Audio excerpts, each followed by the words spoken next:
और अब बात महाराष्ट्र की राजनीति की। तीर कमान निशान और पार्टी का नाम एकनाथ शिंदे गुट को देने का चुनाव आयोग का जो फैसला था, उसके खिलाफ उद्धव गुट अब सुप्रीम कोर्ट में चुनौती देगा। मातोश्री में हुई उद्धव गुट के नेताओं की बैठक में यह फैसला हुआ है। खबरों के मुताबिक बैठक में उद्धव एक और जहां केंद्र सरकार पर बरसे, वहीं उन्होंने खुद की पार्टी को असली शिवसेना बताया, जो लोगों के दिलों में राज करती है। इलेक्शन कमीशन के निर्णय के बाद महाराष्ट्र में राजनीतिक गतिविधियां तेज हो गई है। एक तरफ उद्धव ठाकरे के खेमे में निराशा हासिल हुई है और वहीं चीफ मिनिस्टर एकनाथ शिंदे के गुट में एक तरीके का खुशी का माहौल है। वहीं आगे की रणनीति क्या होगी, उसको लेकर एक अहम बैठक मातोश्री में हुई।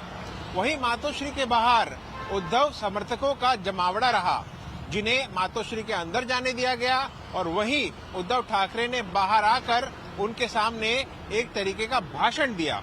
वहीं ये भी देखने को मिला किस तरीके से मातोश्री के बाहर उद्धव ठाकरे, आदित्य ठाकरे और उनके छोटे पुत्र तेजस ठाकरे बाहर आते हैं और समर्थकों के सामने उद्धव ठाकरे गाड़ी के ऊपर चढ़कर एक तरीके से भाषण देते हैं। वहीं एकनाथ शिंदे को टारगेट करते हैं और वो कहते हैं, धनुष्य बाण मिलने के बाद मैं तुमको चुनौती देता हूं कि क्या उस धनुष्य बाण सिंबल पर आप इलेक्शन लड़ सकते हो, और मैं भी तैयार हूं हमारे सिंबल मशाल के साथ लड़ने के लिए।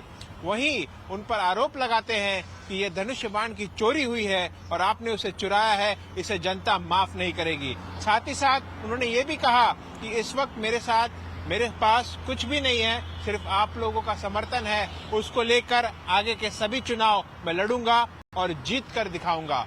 वहीं सबसे बड़ी बात, सोमवार को उद्धव खेमा सर्वोच्च न्यायालय में इलेक्शन कमीशन के डिसीजन को चैलेंज करेगा और उस पर अपील करेगा। वहीं 21 फरवरी से लगातार सुप्रीम कोर्ट में जो सुनवाई चल रही है वो बरकरार रहेगी।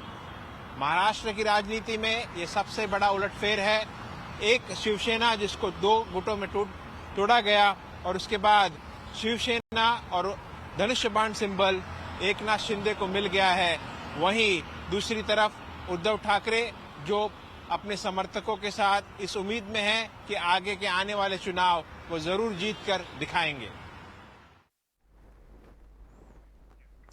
शुक्रिया अभिषेक इन तमाम जानकारी के लिए। तो ये थे हमारे संवाददाता अभिषेक, जो आपको मातोश्री में हुई बैठक की जानकारी दे रहे थे। एक तरफ समर्थक जहां लामबंद हो रहे हैं, वहीं दूसरी तरफ शिवसेना के दोनों धड़ों के नेता एक दूसरे पर बयानों के तीर बरसा रहे हैं। जरा सुन लेते हैं विपक्ष में किस तरह से चल रही है जुबानी जंग।